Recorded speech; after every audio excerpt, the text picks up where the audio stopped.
السلام علیکم ورحمۃ اللہ وبرکاتہ۔ آج کا ہمارا سبق زکوٰۃ کے ٹاپک میں آخری سبق، کن لوگوں کو زکوٰۃ دینا افضل ہے۔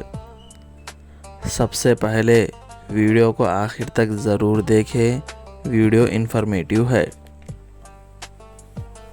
سب سے پہلے اپنے رشتہ دار، بھائی بہن اور ان کی اولاد، چاچا، پھوپھی، خالہ، ماموں، ساس، سسر، داماد وغیرہ میں سے جو ضرورت مند ہو ان کو زکوٰۃ دینا افضل ہے۔ اس کے بعد اپنے پڑوسیوں یا اپنے شہر کے لوگوں میں سے جو زیادہ ضرورت مند ہو، پھر جس کو دینے میں دین کا زیادہ نفع ہو، جیسے علم دین کے طلبہ، ان لوگوں کو زکوٰۃ دینے میں دوہرا ثواب ہے۔ ویڈیو کو لائک کریں اور ایسے ہی اسلامک کنٹینٹ دیکھنے کے لیے سبسکرائب کریں اور شیئر کریں۔